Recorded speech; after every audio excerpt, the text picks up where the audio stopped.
Welcome back to the channel. You know who we are, bro. Present us anyways one more time. I am Mel and this is JC. Right, boys. If you boys and girls watching this, you're ready for that reaction, aren't you? I got a few things to say about that. There's a few things that took me by surprise. And a few things we were right about the way we did it. However, to be fair, we have 4 picks and we only got 50%. We fucked up. It is what it is. It is the name of the game. You lose some, you win some. You cannot win them all. But we don't make excuses. It is what it is. It was indeed a bad card, but we are not gonna use that. I think that something that we can learn from this, because I am the type of person that I always look when something was wrong, what can I achieve from that, what I can improve. Right. What I think that we can do for next time when there is a card that we don't like it, we can break it down but not bet. Because what is the point on giving you picks and betting on something that we are not sure? It's better enjoy it, take a week off, and don't put yourself in danger, That's something that I think that we can do in the future. Because we fucked up our winning streak. Yep. But it is what it is. Now we're gonna break down the fights. We're gonna do it as fast as possible. We're gonna focus on the main ones. And there's a few things that I have to say. I'm getting up now. No, we're gonna go there. We're gonna go there. We're gonna go there in a minute. Alright, so the first fight, Salah, was a bantamweight. Salah versus Black Shears. Was a crazy fight. Back and forward, those two guys too fast. Did you think it was a draw? If I tell you the truth, I think that was like the fair decision. Why? Because Black Shears won the first 2 rounds. Right. And Salah was annihilated Black Shears in the 3rd round. So I think that was fair. He came back strong the 3rd round. Yeah, the 3rd round, like Black Shears was all the 3rd round on the ground. Salah was hitting him, ground and pound. I even think that Herb Dean could have stopped that fight in the 3rd round, but he didn't. So I think that was fair. That the decision was fair. Okay. So something for the future. That's pretty good on Salah that he's coming back on the 3rd round. That's the championship round. Whenever a guy is still coming at you strong on the last round, regardless of what that person has in a record, that means he has improved, and he may one day have a chance to have. I don't think that Salah is. He needs to take it more serious. He's not a championship material. Maybe a top 15, top 10, but if he trains a little bit harder, and takes it more serious, maybe, because no regular fighter on the 3rd round is gonna put pressure on the other one. Yeah. Usually they flunk. Even when they are losing the fight. Yeah, even when they're losing the fight. The next fight the next fight was a banger. Yeah. Welcome back, Quinlan. I had an idea. I didn't know because I can guess. If I could guess, I would not be doing this video. I'll play the lottery. See you on YouTube. But Quinlan is back, and this guy looks mean. Yeah. This guy annihilated with. And I really like the takedown defense, like how he defend, and when he took to the ground, at the moment he pop up. So that's something good. See a veteran on weight that is a good wrestler. So if he can go from the ground so fast, so from a veteran, that's something good. And now that's from somebody that hasn't fought in almost 2 years. He comes back, scores a knockout on weight nonetheless. Which the guy doesn't have a bad record at all. He's a strong fighter, but Quinlan took him by surprise completely. Congrats, Quinlan. Sorry, Whit. Maybe you'll take it the next one. And the fight of the night was a flyweight bout, and the first pick, Osborne versus Nam. We betted on Osborne, but Osborne completely disappointed us. He tried to do a knee, and he got caught. But that was the 2nd time that he did it in the same round. And now we said I was catching the time. So when he landed, the left hook. The only way that Nam could have won it was that way, with a left hook. And that was what happened. When he landed from the flying knee, took Osborne down, the first pick lost. It is what it is. Yeah. Nam's experience paid off. we were wrong with that one. Congrats to him. Sorry, Osborne. Pay attention the next time. Alright? So the next fight, it was a lightweight between Benitez versus Ontiveros. Well, Benitez, you got this one. It was actually free food on the table for you right now, my man. If you would have lost this one, you could hang the clothes and go home. Tell a story to the kids and all that. We really like Benitez, so but we are happy. You got it. Yeah. So let's see what happens in the next fight, because I'm pretty sure they're not gonna throw you an Ontiveros type of guy again. For sure. The next fight was Cynthia Calvillo against Nina Nunes. We said it, this fight is going to decision, and a boring fight. I think that it could go either way. Like, I am not like 100% with the split decision, but well, it is what it is. But it's nothing that I'm against to, because it was too close of a fight, a boring fight. And Nina Nunes retired from the sport. She said that she wants to have more babies and she doesn't want to do it anymore. So I think that that's good. That fighters, when they don't think that they can bring nothing to the sport or they are not taken seriously, don't keep yourself in danger and don't danger our pocket, because there's people that bet, So I think that was good. And I am happy for her that she's gonna enjoy her retirement, be with her family. And I think that this can happen like Amanda Nunes retired soon. I think, or do you think that no, she's the male in the relationship. She has to keep she has to keep the food on the table coming in for that kid. But I think that they are already. And if Nina wants to have more kids, you know what that means, more food on the table. Yeah, but they're already set up. Like, I think that Amanda has like 8 millions at least. I don't know. We never know that. No, we don't know. That's true. We never know that. That's what I would have said about Jones, but we know the story. You're always bending that guy, bro. That's the goal in the MMA, and you always He's bend the goal, but he's also the goal in spending money and getting lawyers and shit like that. Okay, but we're talking about MMA. You're Alright, always so bending. the next fight was between, and second pick of the night, it was a heavyweight bout between Budai versus Buseski. I did not like this fight much. Yeah. I think Budai lost it. Yeah, but I lost it completely. Like, judges just that Saturday, they fucked it up. This time was in our favor, but Budai lost it. Like, completely lost it. Like, he didn't do what he had to do. Like, in the first round, he returned, but the first round, he was super sloppy. He thought that it's gonna be like. But we know what the judges do. Behind closed curtains, they bet and shit. So they say, hey, we bet on Budai. He's losing. We gotta turn this out. We are the judges and the executioners and the cheaters too. Sounds so pages. So they turn it up in our favor, so I'll take it, because they take away a lot from us too, so. We are fair. The next fight, for me, was the most impressive fight on this card and the more surprising, because nobody count with Angela Hill. No, nobody. I was not counting Angela Hill. I was impressed with the takedown defense that Angela Hill showed. And you know what? That was the most crazy thing, that she took the fight in 2 weeks' notice. That's super crazy. Super crazy. Yeah, but she needed to win this one. Yeah, and she needed to win this one. I think she watched the video that we made and she was like, shit, these motherfuckers know these motherfuckers are right. I gotta get my underwear off and put on some men's underwear and whoop some ass. And that's what she did. She actually fought the fight of her life.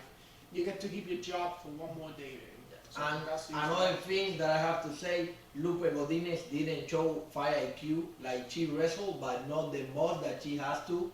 So she stayed on the field with Angela Hill, and we know that Hill is super good in the striking. So that's no fight IQ. I think she completely underestimated Angela Hill, and then when she saw Angela Hill was putting that much resistance and then that much takedown defense, that frustrated the shit out of her. And she couldn't take it to the ground. Yep, that's it. So the next one, we have Bruno Silva against Gia Mircha. We said it, that Mircha couldn't take it, but we didn't want it to be 100% because we thought that Silva could knock out Mircha, the easiest way, fight doesn't go to decision. So, and we got it. Third pick of the night, and we got it. So it's as simple as that. We did say we were kinda looking like, hey, we are leaning into Silva, like he might be the one taking it.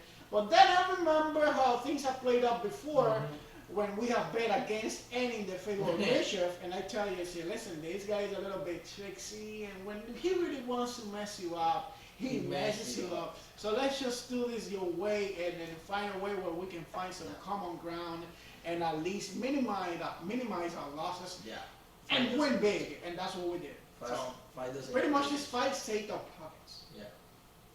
Alright, so the next fight, and a complete surprise. Yeah. Catcher beating. Oh my God! It was women's bantamweight Cachoeira versus Lipski. I don't know what to say about this one. Like Lipski was all over the mat, and Cachoeira was just chasing her. I'm gonna tell you something that was the truth. I went to the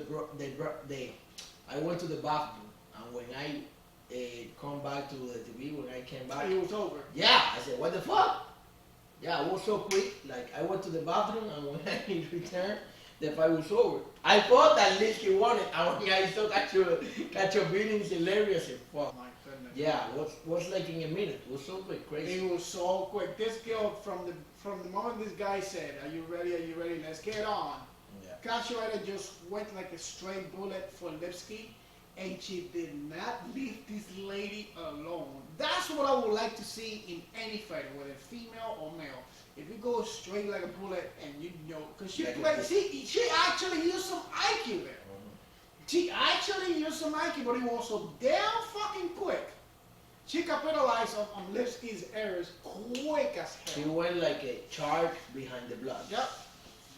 The So next congrats to Cachoeira. I'm glad you kept your fingers in your pockets this time.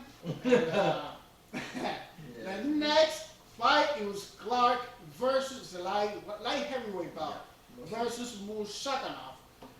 This guy showed that he's legit. Like I was really impressed with his cardio, how he was out wrestling Devin Clark. Like that's something crazy. Like only saying it's that. like I told you. Like yeah, you were right. You were right. It's like what we were talking about. I said the fact that the guy may not be using wrestling does not mean she doesn't know. Maybe he wants to punch more. Because let's just keep it real. Most of the Russian fighters that come, they know about wrestling. But I'm pretty like 90% of them will just go there.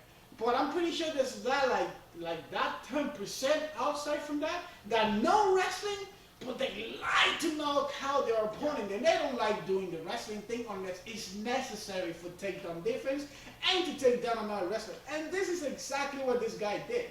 This guy is like, okay, so you want to go wrestling just a little bit? I'll bring you a little bit, tire you with wrestling just a little bit, and then, bro, I think that Devin Clark is like going down, like he's in his decline, like has been like couple of bad performance, like, and I'm really frustrated. Not because like I like it a lot, but he was a good fighter, like he wasn't the, how you said it, the food chain, but right now he's going down. He's going down the food chain, that's for sure.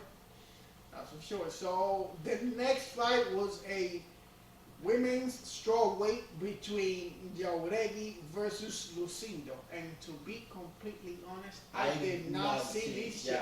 Yeah, neither do I skipped this one completely. No, but I didn't. I thought that you said that you didn't like the judges. No, I just didn't see this fight. No, I didn't see. I don't know what I didn't like the decision at all because I think that Lucindo, she won the second and the third round. She was going like after her and going forward, but I think that like this lady, they bring it, that was her debut, and she's really close with Brandon Moreno, and you never fought in the UFC, and your first fight you're gonna be in the main card. Come on, like you haven't beat nobody, So that was something that I didn't like, but we'll see what happened, So let's go to the co-main event of the evening. This one was the fight of the night.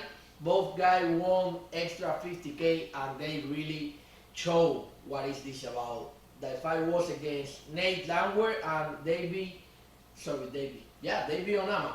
So, yeah, I was thinking in Spanish. This fight was a banger though. This fight could finish inside the distance, but they were so entertaining that they didn't want it to finish because Langway had his neck a lot of time and he pushed it and went up again and start like doing this, like like they're fighting, like gladiators. So that was really impressive, and we said it like Langway is really impressive. And something that we have to be aware is like always the odds is not what they look like. Look how many underdogs won on this card. So we have to take care of this and don't think because he's minus 300, minus 400, that means that he's going to win. Because if it's like that, Vegas doesn't exist. Remember, this is a business. Like Vegas, take it seriously because that's where they make their money. So, they sometimes fuck up with the lines so they can get big money. And they got it. Yep. So congrats to my boy Glenware. Crazy son of a bitch, let me tell you that. Yeah, he has a lot of... Onama still has a lot to go. So. All right. Onama, we know that he's a one-round fighter. Like if he doesn't clear you in the first one, he needs to. He's kind of a McKinney or a Terrence McKinney. He needs to improve his cardio. And settle down a little bit. Yep. So and the last fight of the night and the main event of the evening. I know. Bantamweight main event. VERA versus Dominic Cruz. The Mr. I'm getting up guy. Oh, you're not getting up from this one. Let me just say this.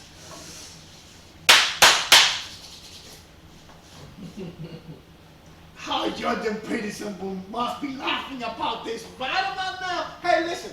No disrespect to Cruz, but this guy has never been knocked down outside of a title fight. This was the first time.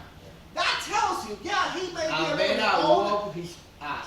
VERA, Three knockdowns. 3 knockdowns. VERA is not playing games no more. So I'm hoping that he takes it just a little bit more serious, because regardless of the outcome of this fight, Dominic Cruz was still a little bit older. VERA is not the type of guy to be messing with, and Dominic Cruz was messing with this guy.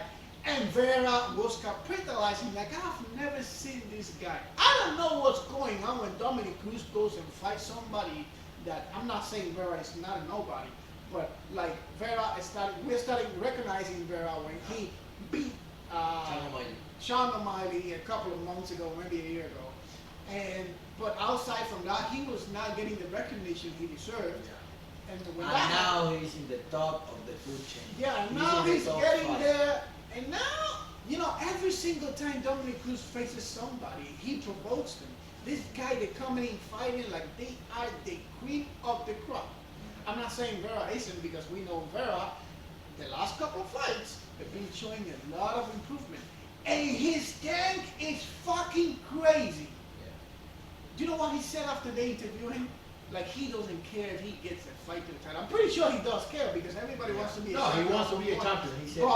But he said, whoever you throw me, I'm gonna kill him. We are jamming it. Yeah. Period. Yeah. Period. I'm liking this shit of VERA a lot. He's dangerous. He's mean. Very dangerous. And the most that he has, like when the fight goes on, he's getting better. He's getting better. He's getting better. The other guy is getting tired and he keeps on putting pressure. And he's super durable. Like I think that in his UFC career, he's never gonna get knocked out. So how about that for that? He's getting up now. He's not getting out. No, not this time. Oh my God, when he got knocked out and then he got up.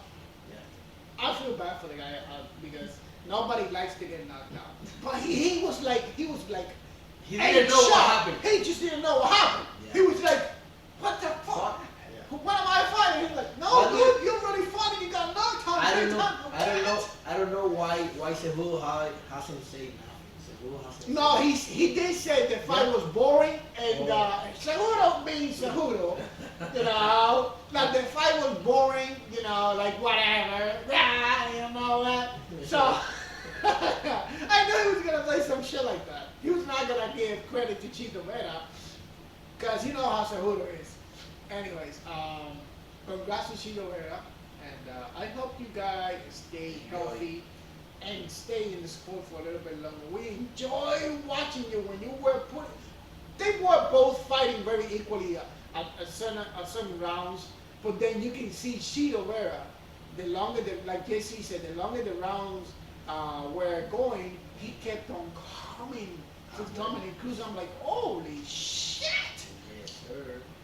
Alright, so that's it for today, boys and girls. This is our reaction. Hope Tune you in enjoyed it. for next video is gonna be the UFC 278 Kamaru Usman against Leon Edwards.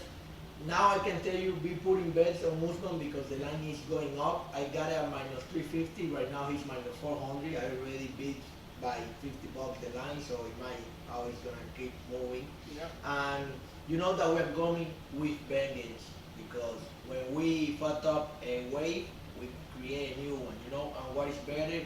Every time that we have a new one, we have experienced one we didn't have. So be ready, bookies. We're gonna kill you, motherfucker. Let's go, baby. Catch you guys in the next one. Bye bye. Bye bye.